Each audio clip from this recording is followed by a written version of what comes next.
शरद पवार आपसे बैर नहीं, समरजित अब आपकी खैर नहीं. हसन मुश्रीफ यांचं समरजित घाटगे यांना आव्हान. कागल विधानसभा निवडणूक चुरशीची. सरकार ससून समोरची जागा लीजवर देत बिल्डरांना मालामाल करतंय. काँग्रेस प्रदेशाध्यक्ष नाना पटोले यांचा गंभीर आरोप. तर इतरही जागा लीजवर दिल्याचा दावा. प्रक्षोभक वक्तव्य केल्याप्रकरणी भाजप आमदार नितेश राणे यांच्या विरोधात गुन्हा. झीशान सय्यद यांच्या तक्रारीवरून भिवंडीत गुन्हा दाखल. नाशकात महायुतीच्या नेत्यांमध्ये धुसफूस. जिल्ह्यातील निधीवर भुजबळ यांची मक्तेदारी आहे का? अमृता पवार यांचा हल्लाबोल. भुजबळांची तक्रार फडणवीसांकडे करणार म्हणत पवार आक्रमक. मुंबई, पुणे, नाशिक, ठाणे जिल्ह्यातील विधानसभेच्या सर्व जागा मनसे लढणार. चारही जिल्ह्यांचा आढावा घेण्याचे राज ठाकरे यांचे पदाधिकाऱ्यांना आदेश. सूत्रांची माहिती.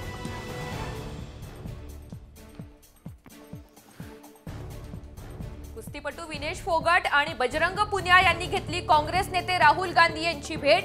हरियाणा विधानसभा निवडणुकीच्या पार्श्वभूमीवर भेटीला महत्त्व. जालन्यात अतिवृष्टीने नुकसान. मोसंबी उत्पादक शेतकऱ्याला अश्रू अनावर. आम्ही आता सरकारमध्ये नाही, पण आपलं सरकार येत आहे असं म्हणत आदित्य ठाकरे यांचा शेतकऱ्याला धीर. बेकार झाले साहेब त्या माणसाचे. बेकार हाल झाले माणसाच्या आर्थिक परिस्थिती. नंदुरबार जिल्ह्यातील सोयाबीन उत्पादक शेतकरी अडचणीत. हजारो हेक्टर सोयाबीन पिकावर मोठ्या प्रमाणात अळीचा प्रादुर्भाव. मजूर टंचाईमुळे फवारणीसाठी शेतकऱ्यांकडून ड्रोनचा उपयोग.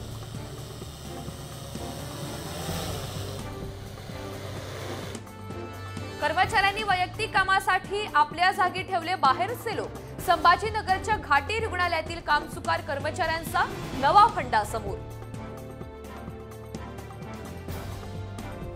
म्हाडा लॉटरीमधील घरांसाठी नागरिकांचा उत्स्फूर्त प्रतिसाद. म्हाडानं अर्ज मुदत वाढवली. आतापर्यंत तब्बल 50,419 नागरिकांचे अर्ज.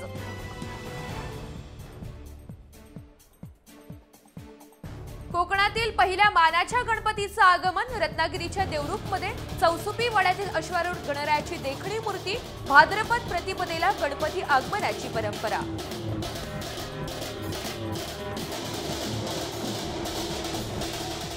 पॅरा ऑलिम्पिकमध्ये भारताला आणखी 2 पदकं. अजित सिंग आणि सुंदर सिंगनं अनुक्रमे रौप्य आणि कांस्य. भारताची 3 सुवर्ण, 7 रौप्य आणि 10 कांस्य पदकांची कमाई.